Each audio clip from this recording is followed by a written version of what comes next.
사과로 했는데 모든 책임이 자신에게 있다라고 밝혔습니다. 오늘 이 내용 어떻게 보셨습니까? 사실 이 사과의 내용이 좀 길지는 않았고 개인적으로는 좀 충분하지 못한 사과가 아니었을까 이런 생각을 좀 했습니다. 네. 일단 그룹 총수가 나와서 대국민 사과를 했다라는 점에서는 의미가 있긴 하겠지만 사실 저도 이제 업무적으로 많은 관계자들이 그런 반성문 같은 걸 많이 보게 되는데 어떻게 보면 이런 대국민 사과도 반성문의 그런 내용이나 마찬가지다라고 생각을 했을 때 보통 반성문에 담기는 내용들이 결국에는 내가 잘못을 했다, 책임을 인정하겠다, 앞으로는 이런 일이 없도록 방지를 하겠다 이 내용들은 항상 담기게 되어 있습니다. 네.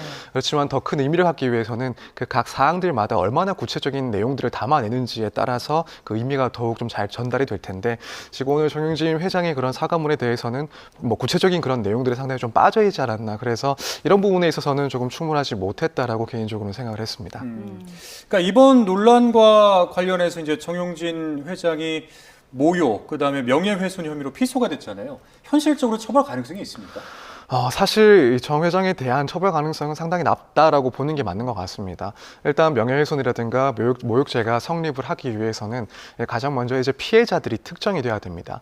그래서 예컨대 이번에 있었던 그런 홍보 문구가 광주 민주화 운동의 그런 피해자들, 희생자들, 유가족들을 지칭을 하면서 거기에 대한 표현을 했다라고 한다면 어쨌든 법리적으로 명예훼손이라든가 혹은 모욕죄가 성립할 가능성이 있을 텐데 사실 지금 진행이 됐던 그런 이벤트에 대해서는 누군가를 특정하지 않고 이 광주 민주화 운동이라는 그 역사에 대한 그런 평가, 그런 왜곡이라든가 혹은 조롱을 한 수준에 그쳤습니다. 그렇기 네. 때문에 우리가 일상적인 그런 판단을 하자면은 이건 역시도 피해자들은 광주 민주화 운동의 그런 관련자들이 아니냐 생각은 해볼 수 있긴 하겠지만 엄격하게 그 형사 책임을 따지는 그런 단계에서는 아무래도 피해자를 특정하지 못했다, 특정하지 않았다라는 점이 상당히 좀 중요하게 작용을 하지 않을까. 그렇다면은 결국 이런 법리적인 측면에서 정영진 회장에 대해서 명예훼손이라든가 혹은 모욕죄로 처벌하는 것은 상당히 어렵다고 보는 게 맞는 것 같습니다. 네.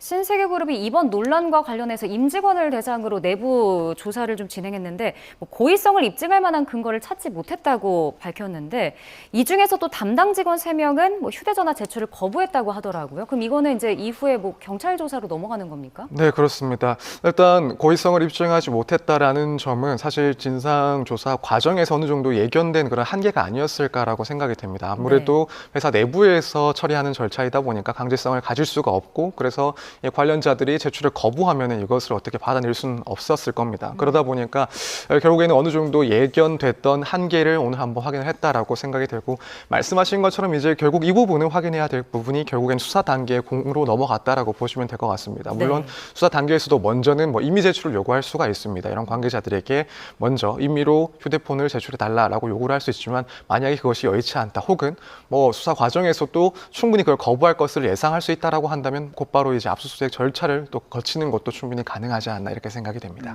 정영진 회장에 대한 소환 가능성은 어떨까요? 지금 상황에서 소환 가능성은 낮다고 보는 게 맞지 않나라는 생각이 듭니다. 만약에 지금 이 사안에서 사실관계가 불투명해서 뚜렷하지 못해서 정영진 회장에 대한 수사가 어렵다라고 한다면 우선은 소환을 해서 그런 내용들을 확인할 필요가 있다라고 보여집니다. 하지만 앞서 말씀을 드린 것처럼 지금 이 사건 같은 경우에는 사실관계도 사실관계지만 법리적으로 과연 명예훼손이라든가 모욕죄가 성립하는지 혹은 5.18 민주화 운동법이 적용될 수 있는 사안인지 여기에 대해서 가능성이 상당히 낮다라고 보여집니다. 그러면은 이런 부분이 결국 수사 과정, 그 절차에도 상당히 영향을 미칠 수밖에 없습니다. 그렇게 돼서 이제 만약에 수사가 진행이 됐을 때는 가장 직접적인 관계자들에 대해서는 소환 조사가 이루어질 수가 있고 혹은 그런 보고 라인, 결제 라인에 따라서 그 상급자 정도까지는 소환을 할 수 있긴 하겠지만 스타벅스의 대표이사가 아니라 나아가서는 이 그룹의 총수를 현재 이 사안으로 소환 조사를 실시한다는 것은 상당히 큰 부담이 있지 않나. 그래서 지금까지 나온 사안을 가지고 소환 조사를 예상하기에는 상당히 좀